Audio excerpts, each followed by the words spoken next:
नमस्कार. ओम साईराम.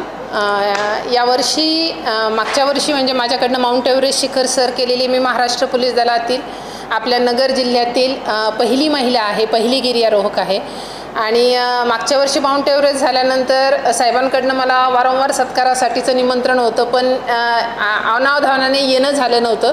मग यावर्षी जगातलं जे 4 नंबरचं शिखर आहे माउंट लोत्से म्हणून, ज्याची उंची 8516 मीटर आहे, तर ते करण्यासाठी जाणार होते. तर त्यावेळेस प्रमोददादांच्या ह्याच्याने पुढाकाराने म्हणता येईल तिथं हे करून गेल्या. साहेबांकडनं माझं साईनाथांच्या दरबारामध्ये माझं स्वागत झालं.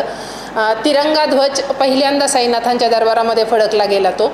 आणि मला साहेबांकडनं सत्कार करताना मला साईनाथांची ही जी शॉल आहे ते माझ्याकडं एक जबाबदारी म्हणून देण्यात आलं होतं की बाबा यापूर्वी 7 समुद्रापार पलीकडं साईनाथ सर्व जगामध्ये पसरलेले आहेत, पण हिमालयांच्या रांगांमध्ये अजूनपर्यंत साईनाथांचा गजर किंवा साईनाथांची प्रतिमा तिथं झळकलेली नव्हती. तर ती जबाबदारी साहेबांनी माझ्यावर यावर्षी टाकलेली होती.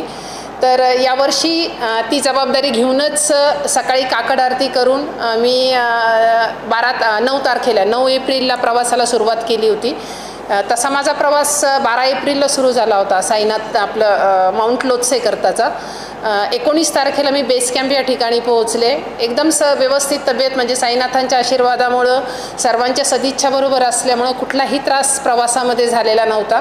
पण नंतरचा कस लागला खरा तो शेवटच्या जर्नीच्या ह्याच्यामध्ये. समिट पुश करताना मला यावेळेस 2 वेळा, मागच्या वेळेस मी माउंट एव्हरेस्ट एका ह्याच्यामध्ये समिट पुश घेतलं होतं, पण यावेळेस मला 2 वेळेस माउंट लोत्सेसाठी जाताना जावं लागलं.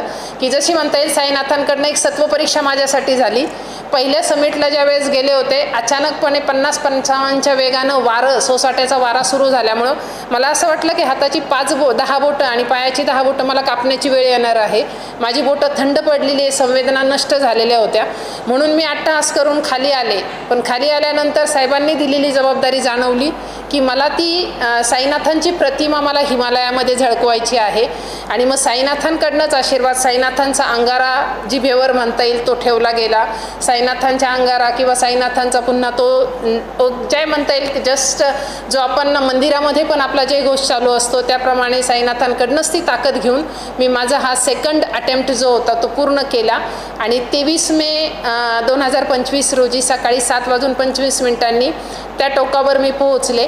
त्या टोकावर पोहोचल्यानंतर महाराष्ट्र पोलीस दलाचा ध्वज, देशाचा राष्ट्रध्वज, देशाचं राष्ट्रगीत बरोबरच साईनाथांचा जो जयकार मी केलेला आहे तो पुन्हा मी करू इच्छिते. अनंत कोटी ब्रह्मांड नायका राजाधिराज योगीराज परब्रह्म श्री सच्चिदानंद सद्गुरू साईनाथ महाराज की जय. हा जयन ते हिमालयामध्ये झाला. साईनाथांनी मला हिमालयामध्ये साईनाथांचं नाव म्हणजे मी घेण्याची ताकद मला जी साईनाथांकडनं मिळालेली त्यासाठी मी साईनाथांची शतशः ऋणी आहे. ओम साईनाथ.